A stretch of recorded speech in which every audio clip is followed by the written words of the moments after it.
Welcome back to our channel Info 366. இன்னைக்கு என்ன இன்ஃபர்மேஷனோட நான் உங்களை சந்திக்கிறேன் அப்படின்னா, நேத்து வீடியோல அமெரிக்க அதிபர் ட்ரம்ப் அவர்கள் ஈரானோட கார்த்தீவை அட்டாக் பண்ண போறேன் அப்படின்னு ஒரு பக்கம் சொல்லிட்டு இருந்தாரு. இன்னொரு பக்கம் ஈரானோட சபாநாயகரோட நல்ல ஒரு பேச்சுவார்த்தை போயிட்டு இருக்கு. இந்த போரை முடிக்க போறோம், ஈரான் எனக்கு ஒரு மிகப்பெரிய பரிசு கொடுத்திருக்கு அப்படின்னு சொல்லி எல்லாம் உருட்டிட்டு இருந்தாரு. அதுக்கான காரணம் என்ன? கியூபா இப்போ ரஷ்யாவுக்கு ரொம்ப சப்போர்ட் பண்ணிட்டு இருக்காங்க. அதுக்கான காரணம் என்ன? இது எல்லாத்த பத்தியுமே நேத்து வீடியோல ரொம்ப டீடைலா பேசியிருக்கோம். சோ மறக்காம நீங்க அதை செக் பண்ணி பாருங்க. இப்போ அமெரிக்காவும் இஸ்ரேலும் சேர்ந்து இதுவரைக்கும் இல்லாத அளவுக்கு ஈரானை பயங்கரமா அட்டாக் பண்றதுக்காக பக்காவா ஒரு பிளான் போட்டிருக்காங்க.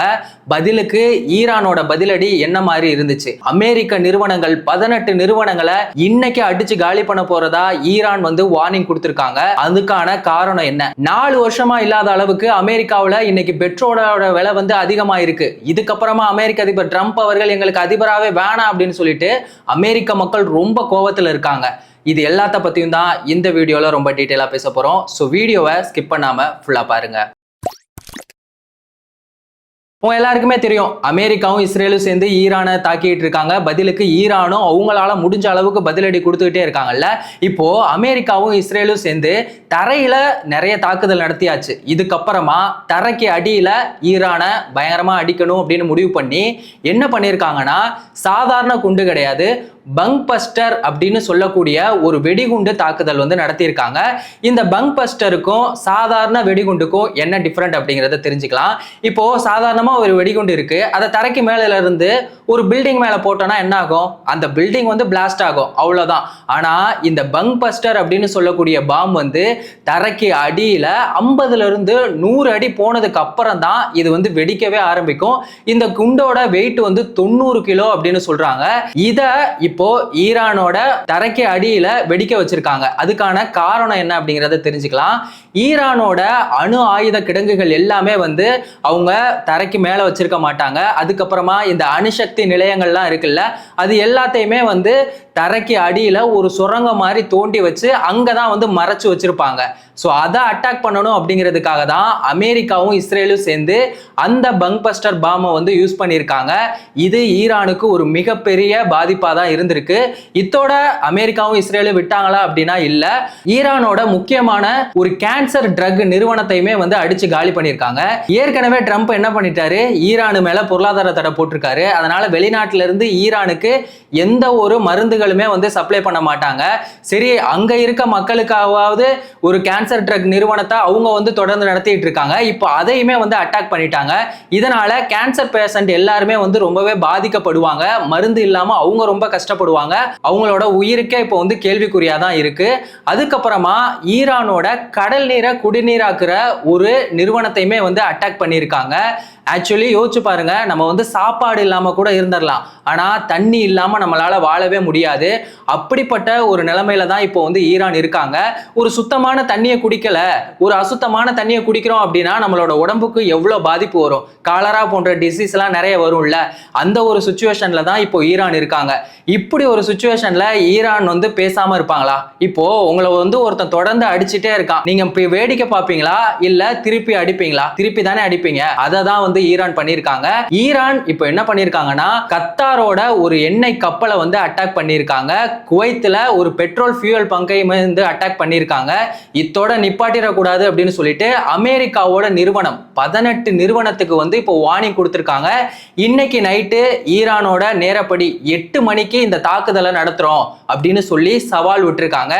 ஏன் இந்த 18 நிறுவனத்தை ஈரான் டார்கெட் பண்ணியிருக்காங்க, அதை ஒரு ஹிட் லிஸ்டா கொடுத்துருக்காங்க? இந்த 18 நிறுவனம் என்ன அப்படிங்கிறத தெரிஞ்சுக்கலாம். இந்த meta, Google, Microsoft, Intel, Tesla இந்த மாதிரியான 18 நிறுவனத்தை தான் அட்டாக் பண்ண போறோம் அப்படின்னு சொல்றாங்க. இந்த போர் ஆரம்பிச்சதுல இருந்தே அமெரிக்கா இஸ்ரேல் சைட்ல இருந்து எந்த தலைவருமே இறந்து போகல. ஈரான் சைட்ல இருந்து ஈரானோட முக்கிய தலைவரா இருக்கட்டும், ராணுவ அதிகாரிகள், கடற்படை தளபதினு எல்லாருமே இறந்து போயிட்டே இருக்காங்க. இது எப்படி எப்படி சாத்தியம் அப்படின்னு சொல்லிட்டு ஈரான் யோசிக்க ஆரம்பிச்சிருக்காங்க. அது எல்லாத்துக்கும் ஸ்பை வேலை பார்க்கறது இந்த நிறுவனங்கள் தான்.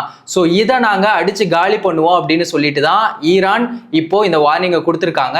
இன்னொரு முக்கியமான ஒரு விஷயம், அந்த 18 நிறுவனத்துல வேலை பார்க்குற எல்லாருமே வேற எங்கேயாவது வெளியே போயிருங்க அப்படின்னு சொல்லியிருக்காங்க. இப்போ அவங்களோட வேலை வாய்ப்புமே வந்து கேள்விக்குறியா இருக்கு. வேலை வாய்ப்பு போனா கூட பரவாயில்ல, வேற வேலைக்கு போயிடலாம். அவங்களோட உயிருக்கே உத்தரவாதம் இல்லாத ஒரு நிலைமையில தான் இப்போ அங்க இருக்க மத்திய கிழக்கு நாடுகள் இருக்காங்க. இப்போ மத்திய கிழக்கு நாடுகளே வந்து ரொம்ப ஒரு பதட்டமான சூழ்நிலையில தான் இருக்கு. இது சம்பந்தமா பேசின ட்ரம்ப் அவர்கள் என்ன சொல்லியிருக்காருன்னா, நாங்க வந்து ஈரானை வந்து மொத்தமா அடிச்சு காலி பண்ணிட்டோம், இதுல இருந்து அவங்க வெளியே வர்றதுக்கே 15ல இருந்து 20 வருஷம் ஆகும் அப்படின்னு சொல்றாரு. அவர் ஏதோ சாதனை பண்ண மாதிரி பேசிட்டு இருக்காரு. கொஞ்சம் கூட மனசாட்சியே இல்லாம, மனிதாபிமானம் இல்லாம அந்த மக்களோட வாழ்க்கையே வந்து கேள்விக்குறியாக்கி இருக்காரு. இது எல்லாத்துக்கும் காரணம் அவரோட பேராசை மட்டும்தான். இங்க நான் தான் நம்பர் 1 இருக்கணும், நமக்கு கீழே தான் எல்லாருமே இருக்கணும் அப்படிங்கிற அந்த சர்வாதிகார ஆட்சியால தான் இன்னைக்கு ஈரான் வந்து இந்த ஒரு நிலைமையில இருக்காங்க. இதோட அடுத்த கட்டம் என்ன நிலைமையில ஆக போகுது அப்படிங்கிறது தெரியல. சரி, அமெரிக்காவுக்கு எதிராக மற்ற நாடுகள் தான் வந்து இருக்காங்க அப்படின்னு சொல்லி பார்த்தா இப்போ அமெரிக்காவே வந்துட்டு ட்ரம்ப் அவர்களுக்கு எதிராக இருக்காங்க. அமெரிக்காவில் 2022 இருந்து இப்போ வரைக்கும் 4 வருஷமா பெட்ரோல் விலையில எந்த ஒரு மாற்றமுமே இல்லாம தான் இருந்துச்சு. ஆனா இந்த போர் ஆரம்பிச்சதுல இருந்து இந்த ஒரு மாசமா $1 அதிகமாயிருக்கு. இப்போ நம்ம பெட்ரோலை வந்து லிட்டர்ல தானே அளவிடுவோம், அந்த மாதிரி அமெரிக்காவில் வந்து கேலன் அப்படின்னு சொல்லி அதுல தான் வந்து அளவிடுவாங்க. இப்போ எக்ஸாம்பிளுக்கு இதுக்கு முன்னாடி 65 ரூபாய் இருக்கு அப்படின்னா இப்போ வந்து 90 ரூபாய் வந்து அதிகமாயிருக்கு. இதனால இந்த சர்வாதிகார ஆட்சி வேணாம், இவரோட சுயநலத்தினால அதிகாரத்தை வந்து தப்பா பயன்படுத்திக்கிட்டு இருக்க ட்ரம்போட ஆட்சி வேணாம் அப்படின்னு சொல்லிட்டு வெள்ளை மாளிகையில அமெரிக்க மக்கள் திரும்பவும் போராட்டம் நடத்த போறதா சொல்லியிருக்காங்க. அமெரிக்க அதிபர் ட்ரம்ப் அவர்கள் வந்து நேட்டோ நாடு அப்படிங்கிற ஒரு விஷயத்தை வந்து உருவாக்குனாங்க. இதுல வந்து 32 பேர் இருக்காங்க. இப்போ அமெரிக்காவை யாராவது தாக்க வர்றாங்க அப்படின்னா இந்த நேட்டோ நாடுகள் போய் ஹெல்ப் பண்ணணும். ஆனா இந்த போர்ல எல்லாருமே வந்து அவருக்கு எதிராக தான் இருக்காங்க. நேத்து வீடியோல கூட நம்ம சொல்லியிருப்போம், ஸ்பெயினோட பிரதமர் வந்து என்னோட ஏர்ஸ்பேஸ்ல வந்து அமெரிக்காவோட போர் விமானங்கள் வந்து பறக்கக்கூடாது அப்படின்னு சொல்லிட்டு.